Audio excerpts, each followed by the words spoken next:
Good morning friends, stock సుదర్శనకి స్వాగతం. ఈరోజు నేను నిఫ్టీలో ఫ్రైడే క్లోజింగ్కి కొన్ని బ్రేక్అవుట్ అయిన స్టాక్స్ని షేర్ చేస్తాను. మార్కెట్ డౌన్ అయిన కారణంగా మనకి బుల్లిష్ సైడ్ నిఫ్టీ 500లో ఉన్న స్టాక్స్ ఏది స్కాన్ అవ్వలేదు. సో మనకి బేరిష్ సైడ్ ట్రిగ్గర్ అయిన కొన్ని స్టాక్స్ని షేర్ చేస్తాను.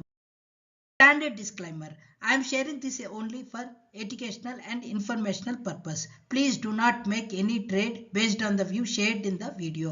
వీడియోలో మనం ఫర్దర్గా ఒక్కొక్క స్టాక్ని ఇన్ డీటెయిల్ అనాలిసిస్ చేద్దాము. Market last week huge cell of అవడం కారణంగా మనకి బుల్లిష్ సైడ్ కొద్దిగా స్టాక్స్ ఏది కనిపించట్లేదు. సో బేరిష్ సైడ్ వచ్చిన కొన్ని స్టాక్స్ని చూద్దాం.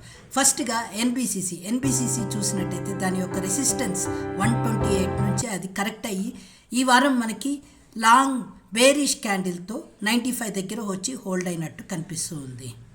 సో మనకి సెకండ్ స్టాక్ కనుక చూసినట్టయితే ఎఫ్ఎల్ ఇండియా దాని రెసిస్టెన్స్ 2100 నుంచి, సో ఇది యాక్చువల్గా ఒక 1 year బ్యాక్ హై ఫామ్ చేసుకుంటూ 2100 దగ్గరికి వెళ్ళి అక్కడి నుంచి లో ఫామ్ అవుతూ ప్రెజెంట్లీ ఇది 1500 దగ్గరికి వస్తుందా అన్నది మనం చూసుకోవాల్సి ఉంటుంది. సో కరెంట్లీ దాని యొక్క సపోర్ట్ ప్రీవియస్ సపోర్ట్ 1600 దగ్గర ఉంది. అది బ్రేక్ చేసి మనకి కింద సైడ్కి మూవ్ అవుతున్నట్టు కనిపిస్తుంది.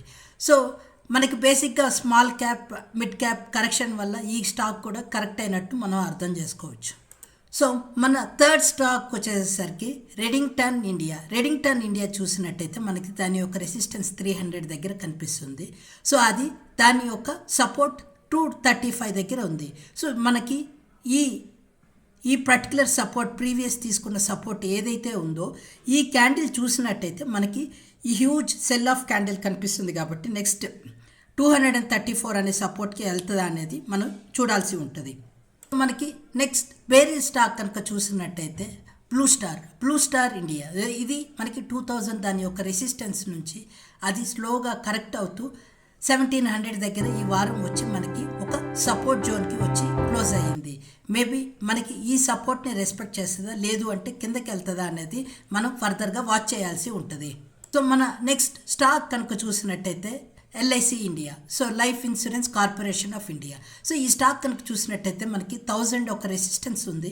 అది స్లోగా లోయర్లో ఫామ్ చేసుకుంటూ దాన్ని ప్రీవియస్ రెసిస్టెన్స్ దాని యొక్క ప్రీవియస్ సపోర్ట్ 800 దగ్గరికి ఈ వారం వచ్చి క్లోజ్ అయ్యింది.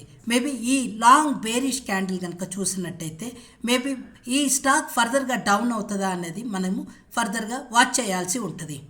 సో మన నెక్స్ట్ స్టాక్ కనుక చూసినట్టయితే విప్రో రిజల్ట్స్ తర్వాత ఒక గ్యాప్ డౌన్తో డౌన్ అయ్యి, సో దాని యొక్క ప్రీవియస్ సపోర్ట్ 235 దగ్గర దాని యొక్క ప్రీవియస్ సపోర్ట్ ఇది ఆల్మోస్ట్ మల్టిపుల్ టైమ్స్ ఈ సపోర్ట్ని మనకి రెస్పెక్ట్ చేసింది. మేబీ ఫర్దర్గా కూడా ఈ సపోర్ట్ని ఏమన్నా రెస్పెక్ట్ చేస్తుందా అనేది మనం వాచ్ లిస్ట్లో యాడ్ చేసుకోవాల్సి ఉంటుంది. ఇప్పుడు మనం డిస్కస్ చేసిన స్టాక్స్ అన్నిటికీ ఆర్ఎస్ఐ బిలో సెల్ ఆఫ్ జోన్లోనే ఉన్నాయి. సో నేను ఆర్ఎస్ఐ పర్టికులర్గా చెప్పట్లేదు బికాస్ అన్నీ సెల్ ఆఫ్ జోన్లోనే ఉన్నాయి. సో మన నెక్స్ట్ స్టాక్ కనుక చూసినట్టయితే ఇండిగో మనకి ఈ వారం దాని యొక్క ప్రీవియస్ సపోర్ట్ 4600 సపోర్ట్ని వచ్చి క్లోజ్ అయ్యింది. మేబీ ఈ సపోర్ట్ని రెస్పెక్ట్ చేస్తుందా లేదు అంటే ఫర్దర్గా డౌన్ అవుతుందా అనేది మనం మానిటర్ చేయాల్సి ఉంటుంది. ఆర్ఎస్ఐ కూడా కనుక చూసినట్టయితే మనకి సెల్ ఆఫ్ జోన్లోకి వెళ్తుంది. 25 దగ్గరికి వచ్చింది అంటే ఆర్ఎస్ఐ మనకి ఓవర్ సోల్డ్ జోన్లోకి వెళ్ళినట్టు అనిపిస్తుంది. సో మన నెక్స్ట్ స్టాక్ కనుక చూసినట్టయితే ఎటర్నల్ దాని యొక్క 350 సపోర్ట్ని రెసిస్టెన్స్ని చూసి, సో అది స్లోగా లోయర్లో ఫామ్ చేసుకుంటూ మనకి 258 దగ్గర వచ్చి క్లోజ్ అయింది. బట్ లాంగ్ 2 బేరిష్ క్యాండిల్స్ కనుక చూసినట్టయితే మనకి ఈ సపోర్ట్ నిలబెట్టుకోకపోవచ్చు అని అనిపిస్తుంది. మేబీ ఇది ఫర్దర్ డౌన్ సైడ్ వెళ్తున్నట్టు కనిపిస్తూ ఉంది. సో మన నెక్స్ట్ స్టాక్ కనుక చూసినట్టయితే బజాజ్ హౌసింగ్ ఫైనాన్స్ కనుక చూసినట్టయితే అది మనకి లైఫ్ టైం లోకి వచ్చి ట్రేడ్ అవుతున్నట్టు కనిపిస్తుంది. బట్ ఈ స్టాక్ అదర్ హౌసింగ్ ఫైనాన్స్తో కనుక చూసినట్టయితే దీని యొక్క ప్రైస్ టు బుక్ వాల్యూ కొంచెం హయ్యర్గా చూపిస్తున్నట్టు మనకి అర్థమవుతుంది. మేబీ ఆ వాల్యుయేషన్ వల్ల ఈ స్టాక్ని కరెక్ట్ చేస్తున్నట్టు కనిపిస్తుంది.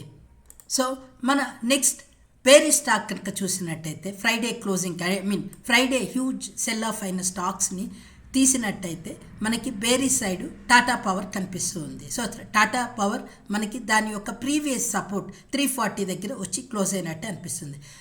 ఫ్రెండ్స్, నేను ట్రాక్ చేసేది నిఫ్టీ 500 స్టాక్స్ మాత్రమే. మార్కెట్లో మనకి 20% అప్పర్ సర్క్యూట్ అలాంటి కొన్ని స్టాక్స్ ఉంటాయి. బట్ అవి Nifty 500 above 1 lakh crore market cap లేని కారణంగా నా ట్రాక్లోకి అవి ఉండవు. సో నేను బేసిక్గా ఈ బేరిష్ అండ్ బుల్లిష్ అండ్ స్టాక్స్ని ఓన్లీ నేను నిఫ్టీ 500 స్టాక్స్ మాత్రమే ట్రాక్ చేస్తాను. ఇది గమనించవలసిందిగా కోరుతున్నాను. That's all for today, friends. Thank you for watching Stock Sudarshana. If you like this video, please give a comment in the comment section, like, share and subscribe. Thank you.